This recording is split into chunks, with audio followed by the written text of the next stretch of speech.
ओम शांति। आज का अव्यक्त महावाक्य 18 जून 1973 से लिया गया है, जिसका शीर्षक है विशेष आत्माओं की विशेषता।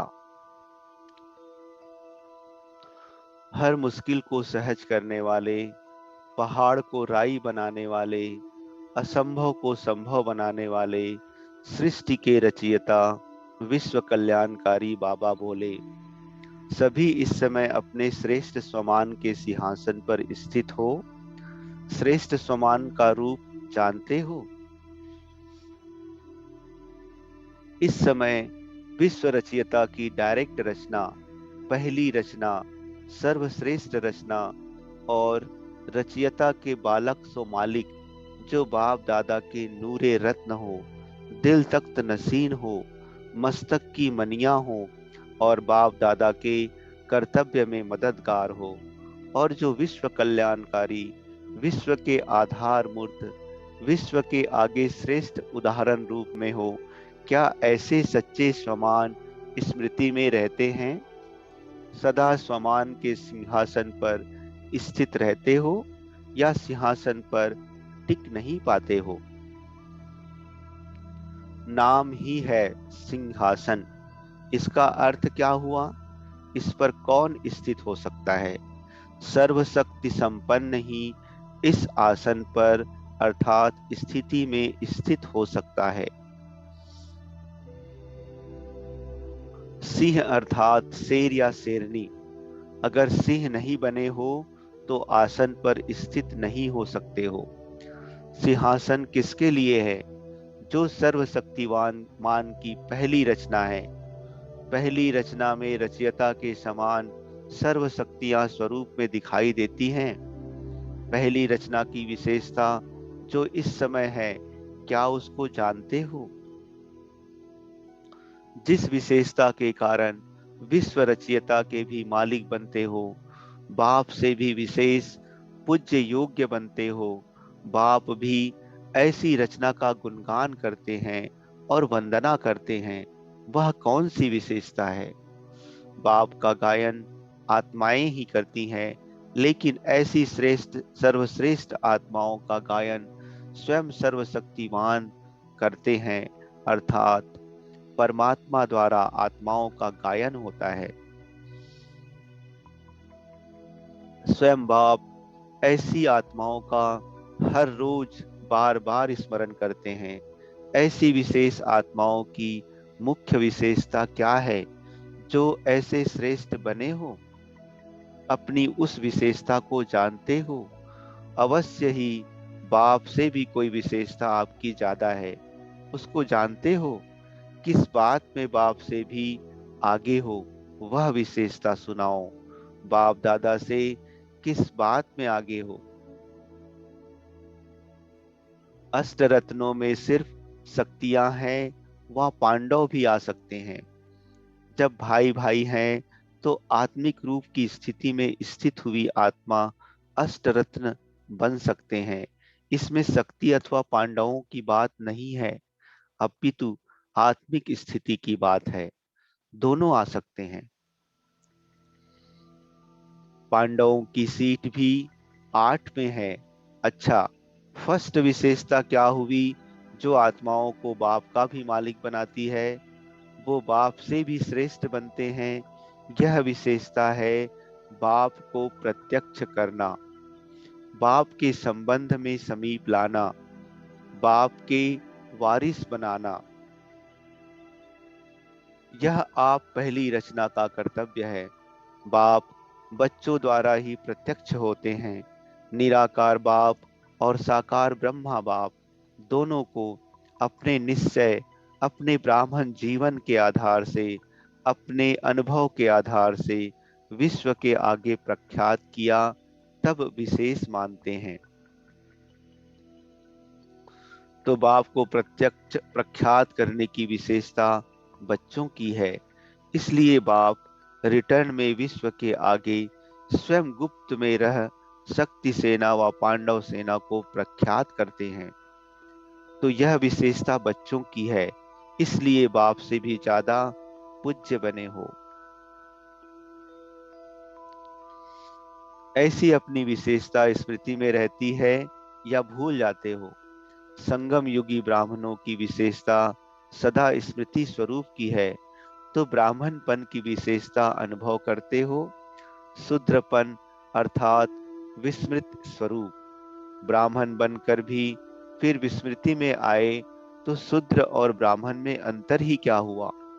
मर्जीवा जन्म की अलौकिकता क्या हुई? विस्मृति लौकिकता है, अर्थात वह इस लोक की रीति रस्म है। ब्राह्मण की रस्म सदा स्मृति स्वरूप है, कब भी अपने लौकिक कुल की रीति रस्म व मर्यादाएं किसको भूलती है क्या? ब्राह्मण कुल की रीति रस्म व मर्यादाएं ब्राह्मण ही भूल जाए, यह संभव है क्या? ब्राह्मणों के रीति रस्म अलौकिक है।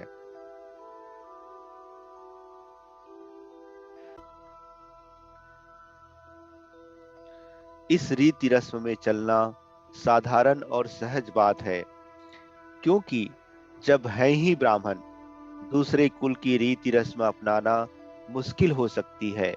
लेकिन यह तो आपके आदि की रीति रस्म है, नेचुरल जीवन की बात है, ब्राह्मण जन्म के संस्कारों की बात है।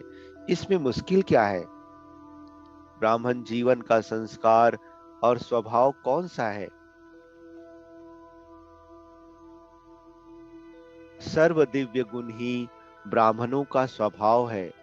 जिसको दिव्य स्वभाव कहते हैं, तो दिव्य गुण ब्राह्मणों की स्वाभाविक चीज है, अर्थात ब्राह्मण जीवन का स्वभाव सर्व दिव्य गुण है। गंभीरता, रमणीकता, हर्षित मुखता, सहनशीलता, संतोष, यह ब्राह्मणों के जीवन का स्वभाव है और संस्कार है विश्व के सेवाधारी। जब ब्राह्मण जीवन का स्वभाव और संस्कार यही है, तो कोई भी गुण को धारण करना व सेवाधारी बनने के लिए स्वयं का, अर्थात मैंपन का त्याग व निरंतर तपस्वी स्वरूप व स्मृति स्वरूप बनना सहज और साधारण बात हुई ना। अगर कोई भी जन्म का संस्कार होता है, वह जन्म से स्वभाव होता है, उसको परिवर्तन करना मुश्किल होता है या चलना सहज होता है। जैसे आप लोग भी कमजोरीवश बहाना देते हो कि यह मेरा स्वभाव व संस्कार है, इसी प्रकार ब्राह्मण जीवन का जो आदि स्वभाव और संस्कार है, उसमें ब्राह्मणों का चलना सहज होगा या मुश्किल होगा? यदि कोई कहे कि इन दिव्य गुणों के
अच्छा, ऐसे सदा मुश्किल को सहज करने वाले, सदा स्मृति स्वरूप बाप के समान हर संकल्प, हर सेकेंड विश्व कल्याण के विशेष कर्तव्य में लगाने वाले, विश्व कल्याणकारी और बाप दादा के दिल तख्त नशीन श्रेष्ठ आत्माओं को बाप दादा का याद, प्यार और नमस्ते। अच्छा, ओम शांति।